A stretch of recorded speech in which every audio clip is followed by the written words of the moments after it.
Kisah-kisah yang korang dengar merupakan detik jam 1 pagi. Jangan terlalu taksub dan percaya dengan kisah yang disampaikan. Tiada sebarang bukti yang boleh mengesahkan kebenarannya.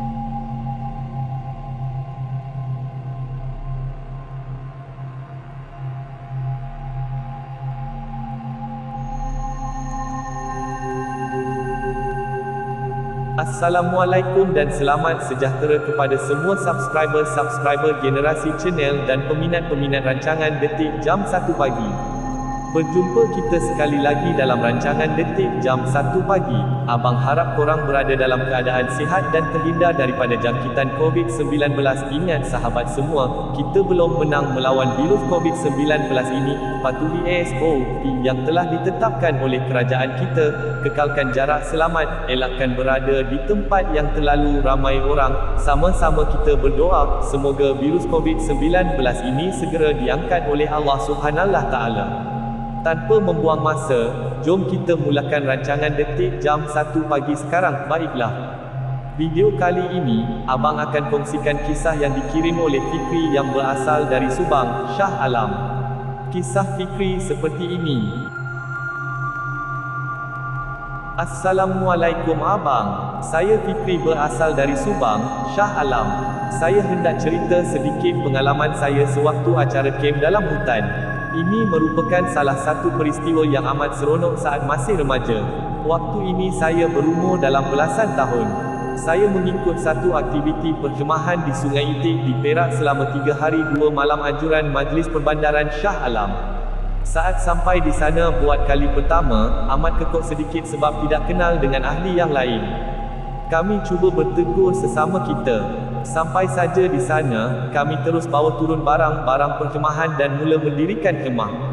Pegawai penyelia kami kemudian mengajak semua berendam ramai-ramai di dalam sungai yang berada di tepi tapak perjemahan. Waktu itu jam 5 petang rasanya. Disitulah bermulanya saya mengenali kawan-kawan baru yang turut serta dalam acara perjemahan tersebut. Ada yang berumur belasan dengan puluhan tahun. Semuanya pelajar. Sedang seronok berendam, saya mula selup tangan ke dalam air sungai dan mencapai batu-batu kecil di dalam. Kebetulan, satu batu yang saya capai dan dapat berbentuk seperti jantung hati. Memang cantik. Niat di hati hendak simpan batu ini buat kenangan, namun disebabkan pernah mendengar orang tua berpesan, bila masuk mana-mana sungai dan hutan, jangan sesekali ambil barang yang kita jumpa. Saya pun abaikan niat asal saya untuk menyimpannya. Saya pun tunjuk kawan yang baru saya kenali di sebelah saya berasal dari Sabah. Dia berkata, "Bah, cantik batu kau jumpa ni. Boleh endak saya mahu pinjam?" Saya pun berikan padanya dan dia pun pergi menunjukkan kepada kawan-kawannya yang lain. Malam itu kami telah turut serta dalam beberapa aktiviti termasuk berjalan malam dan diakhiri dengan acara mempelajari cara-cara menghadapi kecemasan, lebih tepat lagi cara-cara untuk memberi pertolongan CPR. Apabila tiba giliran saya dan teman saya untuk melaksanakan dan menunjukkan cara-cara untuk melakukannya, salah seorang daripada kami diwajibkan baring. Yang baring inilah peranannya adalah mangsa dan saya ditugaskan untuk menjadi mangsa. Sebelum kami bermula adalah sedikit taklimat dari pelatih. Kerana terlalu letih, saya yang terbaring ketika itu boleh terlelap. Apabila saya terlelap, saya bermimpi seorang lelaki telah muncul dan membawa saya berjalan dalam hutan. Sampai di satu tempat, dia menghulurkan tangannya dan pandang tepat ke arah saya. Saya terus tersedar dan semua orang memerhatikan saya bila saya terjaga. Teman saya memarahi saya kerana tertidur. Pada malam berikutnya, setiap kumpulan wajib bertanding persembahan. Kami diberi masa untuk memikirkan apa yang kami hendak buat. Pastikan acara yang dipersembahkan bermoral.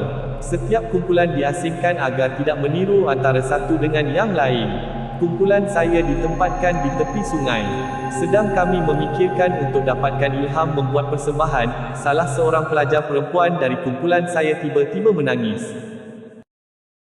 Apabila ditanya kenapa, dia hanya berkata yang dia nampak sambil menangis tersesak-sesak. Ketua kami cuba menenangkannya tetapi dia tunjuk ke arah saya. Dia ternampak satu lembaga yang jelas bertenggek atas dahan pokok dan ia merangkak perlahan-lahan ke bawah. Betul-betul di belakang saya. Kami pun pujuk dia agar kuatkan diri.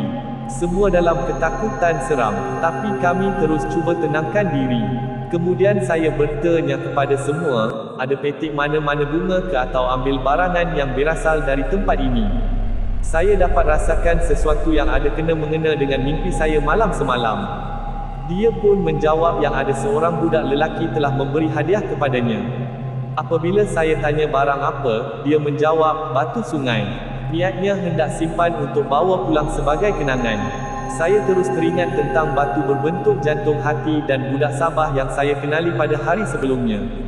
Dia pun menganggukkan kepala. Saya kemudian menceritakan kepada ahli kumpulan saya tentang mimpi saya berjumpa jelmaan lelaki dalam hutan dan saya yang pertama jumpa batu itu. Mungkin penghuni di sini tidak suka barangan mereka diambil tetamu dari luar. Kami mula rasa tidak sedap hati. Kami menyuruhnya ambil batu itu dan saya sendiri yang menghantar semula ke sungai di mana saya terjumpa batu itu. Alhamdulillah semuanya okey selepas itu, terlepas dari sebarang gangguan susulan. Inilah kisah yang dapat saya ceritakan kepada semua. Semoga cerita ini bermanfaat buat kita yang tidak biasa ke hutan. Sekian. Assalamualaikum.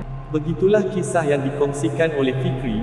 Jika korang ada pengalaman seram macam Fikri, kongsikan pengalaman korang kat rancangan Detik Jam 1 Pagi. Korang boleh hantar pengalaman korang ke alamat email abangpenceritakedah@gmail.com.